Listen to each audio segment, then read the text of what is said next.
après les horreurs de la Seconde Guerre mondiale, pour éviter un nouveau conflit et des millions de victimes. Les vainqueurs en 1945 décident la création et l'organisation des Nations Unies.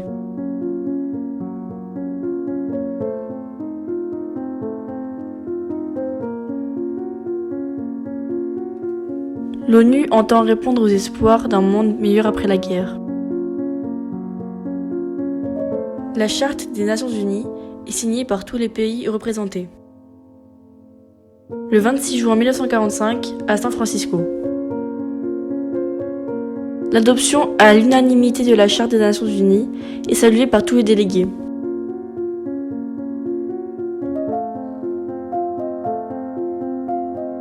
Le préambule de la Charte des Nations Unies fixe les objectifs pour préserver les générations futures du fléau de la guerre. Les nations s'engagent à vivre en paix, dans un esprit de bon voisinage, et à unir leurs forces pour maintenir la paix et la sécurité internationale, à faire respecter les droits de l'homme, maintenir la justice, favoriser le progrès économique et social. L'espoir sera de courte durée.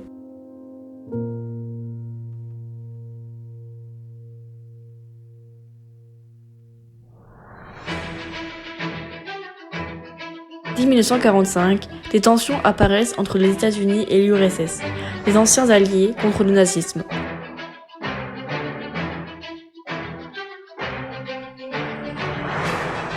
Pour endiguer l'expansion communiste en Europe, le président Truman va soutenir l'Europe de l'Ouest.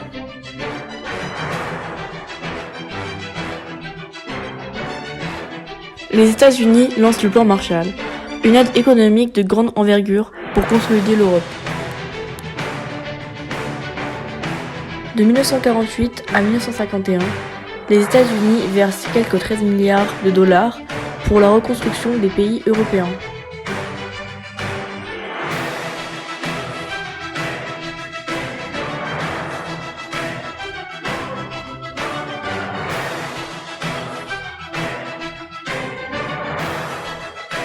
En réaction, l'URSS fédère les partis communistes d'Europe.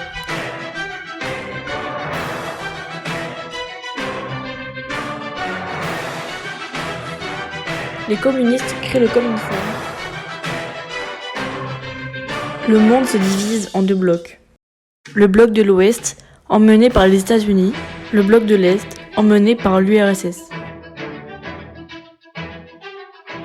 Chaque bloc structure son réseau d'alliances militaires. L'OTAN pour le bloc de l'Ouest, le Pacte de Varsovie pour le bloc de l'Est. L'antagonisme entre les États-Unis et l'URSS entraîne une dangereuse bipolarisation du monde.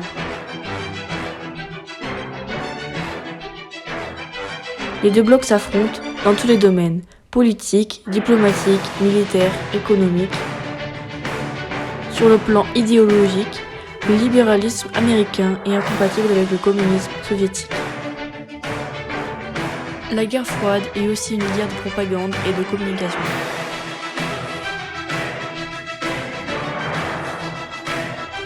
Libéralisme promène la liberté individuelle, les droits de l'individu et leur autonomie. Le communisme soviétique impose le contrôle de l'État sur tous les aspects de la vie, publique et privée. L'économie est planifiée, les industries, les terres agricoles et les ressources naturelles sont nationalisées.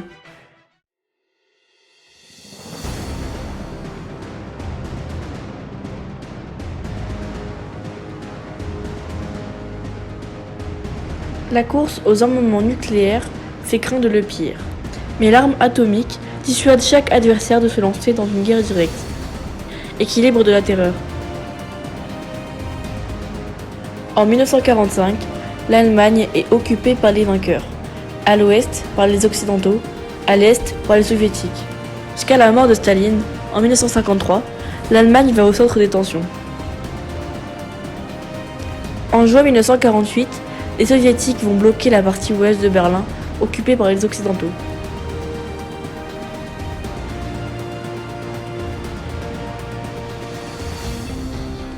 Les Occidentaux vont établir un pont aérien pour ravitailler Berlin-Ouest.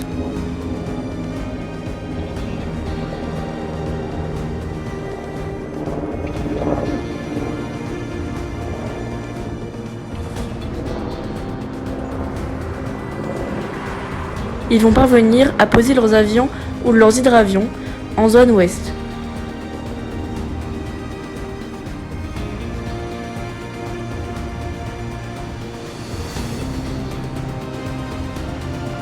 Ils apportent la nourriture et tout ce qui sera nécessaire aux habitants pour tenir pendant le blocus.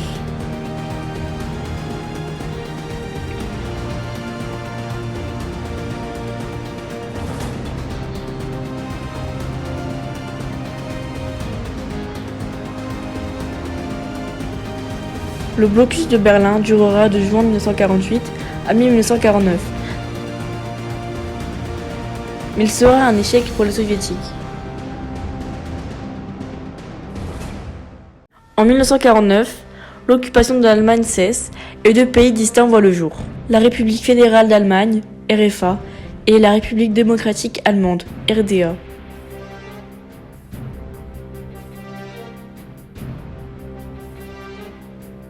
En 1949, les communistes arrivent au pouvoir en Chine. Mao proclame l'avènement de la République populaire.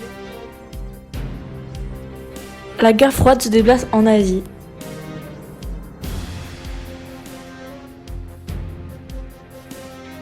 Entre 1950 et 1953, la guerre éclate en Corée. Elle oppose la Corée du Sud, soutenue par les Nations Unies, à la Corée du Nord, soutenue par la Chine communiste et l'Union soviétique. La tentative de la Corée du Nord communiste d'envahir le Sud échoue, mais la partition du pays va durer jusqu'à nos jours. À Berlin, les Allemands de l'Est cherchent à fuir. Pour les en empêcher, dans la nuit du 12 au 13 août 1961, les communistes construisent un mur à travers tout Berlin. En 1962, les soviétiques soutiennent le régime communiste que Castro vient d'installer à Cuba.